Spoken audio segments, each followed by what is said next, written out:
We all know Mahatma Gandhi as the man who led India to freedom, but how did he actually start? How did he go from tackling small, local disputes to spearheading a massive nationwide freedom struggle? Well, that's what we're going to dive into, the crucial early movements that really laid the foundation for everything that came later. Okay, so to understand anything about Gandhi, you have to get these two core ideas, satya, which means truth, and ahimsa, which is nonviolence. These weren't just nice words for him. They were the absolute bedrock of his entire philosophy, his strategy, his whole life. Think of them as the two engines that powered everything he was about to do in India.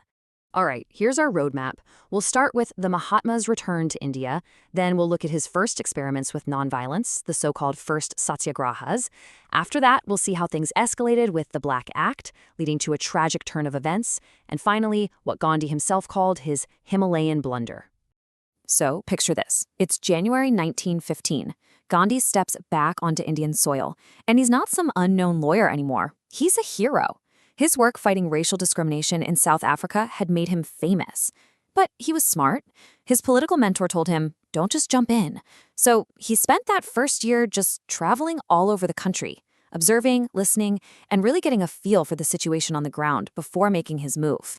And when he did make his move, he brought this incredible weapon with him, a concept he had perfected in South Africa, satyagraha.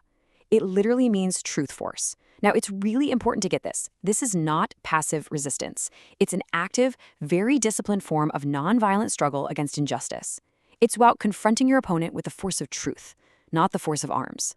So, before you try to mobilize a country of hundreds of millions, you probably want a test run, right? That's exactly what Gandhi did. He applied his principles to local issues first. You can think of these early movements as his laboratories, where he could tweak his strategy and show the Indian people that, hey, this thing actually works.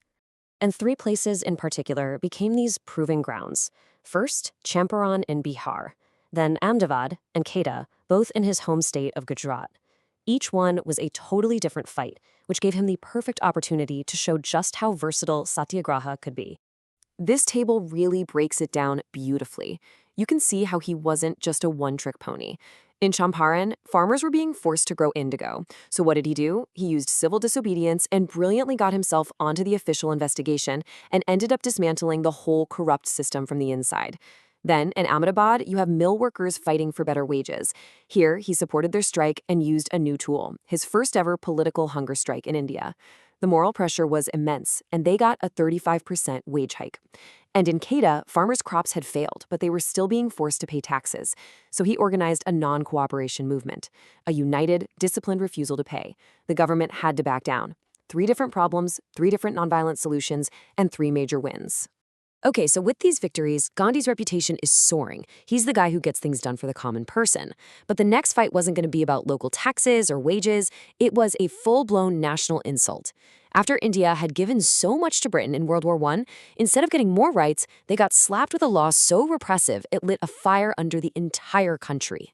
It was called the Revolt Act, and its purpose was simple and honestly pretty terrifying: to crush any and all political protest. It basically took the harsh emergency powers from the war and made them permanent. I mean, just look at how bad this was. The police could arrest anyone without a warrant. You could be locked up for 2 years without even seeing a judge, and if you did get a trial, there'd be no jury, and you couldn't appeal the decision. Whatever they said, that was it. Your basic rights, gone.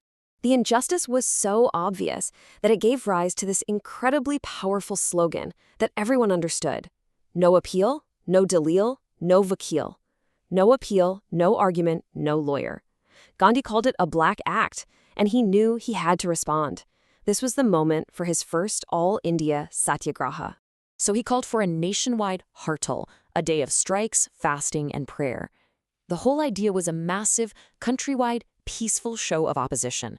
But what was meant to be a display of nonviolent power, it just spiraled into chaos, violence, and an unbelievable tragedy. Just look at how fast things went wrong.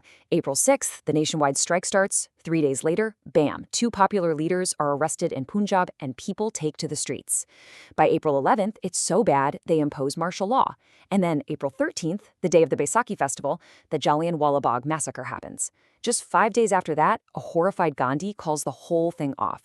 It all fell apart in less than 2 weeks.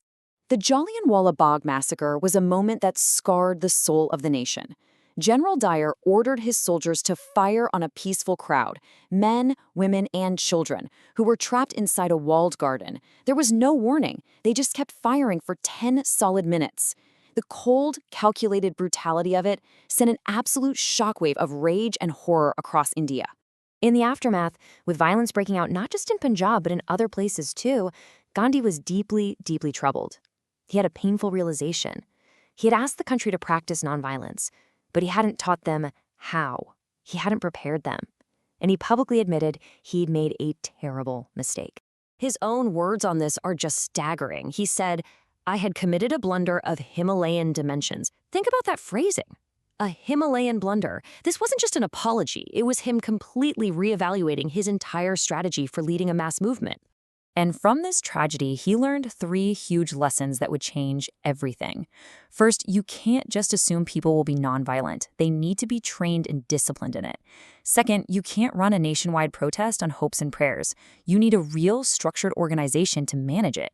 And third, he realized that organization had to be the Indian National Congress. This failure, as painful as it was, directly paved the way for his next much bigger and much better organized national movement. So, from the ashes of his very first all-India protest, this monumental challenge emerged. It was the question that would define the rest of his life and, in many ways, the fate of India. How in the world do you teach the art of nonviolence to an entire nation?